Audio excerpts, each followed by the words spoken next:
I'm delighted to welcome Paul Connett. He's a graduate of Cambridge University. He holds a PhD in chemistry from Dartmouth College.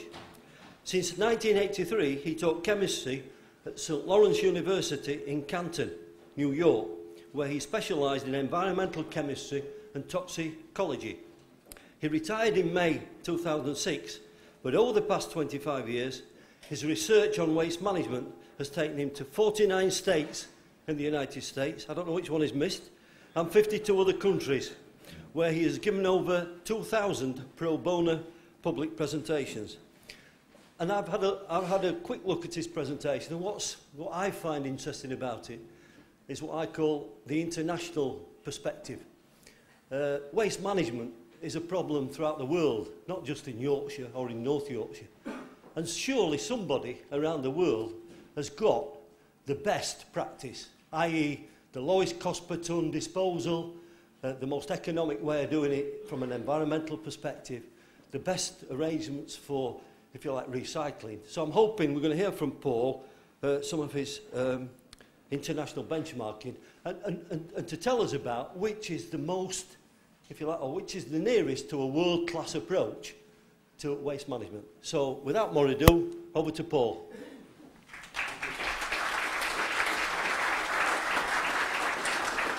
Thank you very much. It's lovely to be in Yorkshire on such a beautiful day. And the one name that comes to my mind when I think of Yorkshire always is the beloved Fred Truman.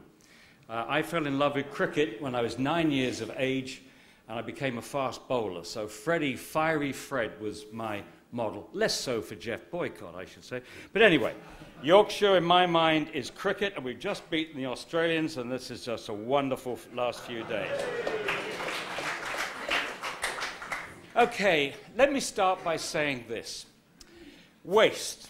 We've heard about a lot of complicated technology, lots of interest of the waste industry, the energy industry, and so on. But just for a moment, let's remind ourselves what waste is. What are we talking about here? Domestic waste. We're talking about paper, cardboard, metals, glass, plastics, ceramics, food scraps, and yard waste. And when you think of it like that, does it really demand a huge machine which might cost over its lifetime $1.5 billion to take care of this? I would argue, thank you, Mr. Chairman, for introducing me and mentioning, I have had a chance of looking at solutions around the world, and let me tell you right away, and I'll repeat it, there is no technology capable of handling waste. None. You make the mistake as soon as you mix everything together. And if you want to solve the issue simply, cost-effectively, and practically, you've got to separate.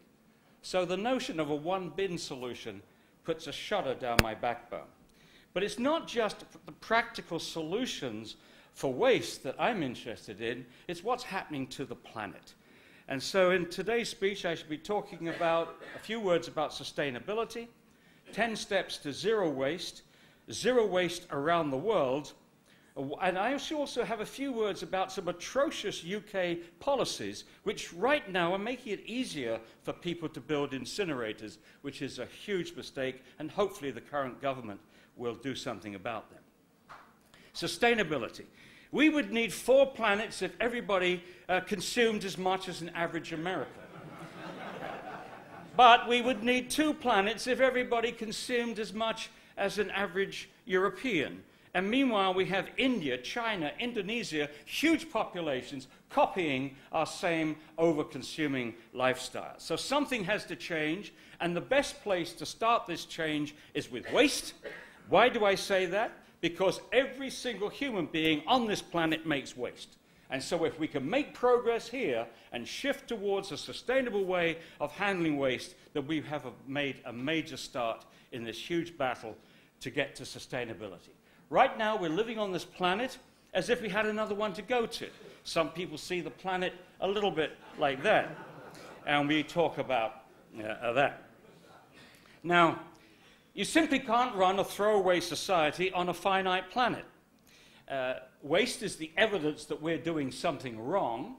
Landfills simply bury the evidence. incinerators and all the other magic machines simply burn the evidence, we have to face the real problem. And the real problem is we have to fight over consumption. Mahatma Gandhi said it many years ago, the world has enough for everyone's need, but not for everyone's greed. Mind you, he was talking at a time when the world population was a lot smaller than it is today, and India looked a very different place than it does today. Not only is overconsumption giving us a local crisis, it is giving us a global crisis. The planet is sick, we know it's sick, we put a thermometer in its mouth, it's too hot. But global warming is only a symptom. The cause is overconsumption. Now, this crisis began with the Industrial Revolution, when we started to impose on a planet that functions in circles a linear society. A linear society which starts with the extraction of raw materials, ships them halfway around the world to manufacturers who make products, and then we consume those products, and then we make waste. And we stimulate this process in our daily lives with consumption. We stimulate consumption with advertising, particularly advertising on television. Every 7 minutes on American television, you're told you're hungry, you're thirsty, you're sick, you're too fat, you're sexually frustrated, and you need a new car every 7 minutes. Now, over-advertising then produces over-consumption. By the time a student has left high school in the United States, they will have watched 350,000 TV commercials. They are programmed for life, for an over-consuming life, and we're exporting and have successfully exported this around the world.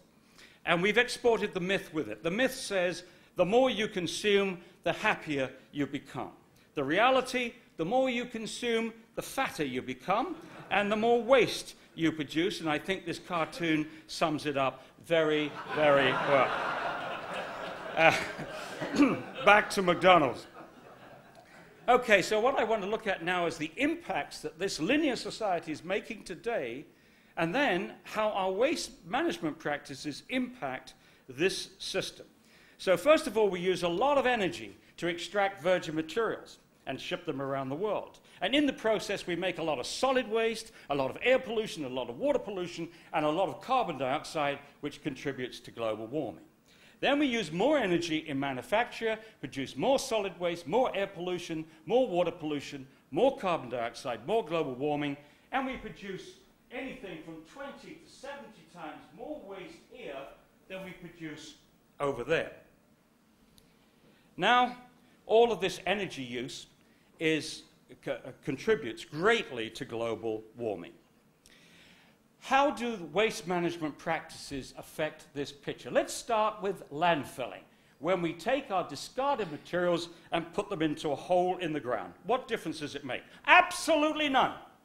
Because if you bury it over here, you've got to go all the way back to the beginning with the extraction, manufacture, consumption cycle. No change, no mitigation. Therefore, we can say confidently that landfills are simply not sustainable.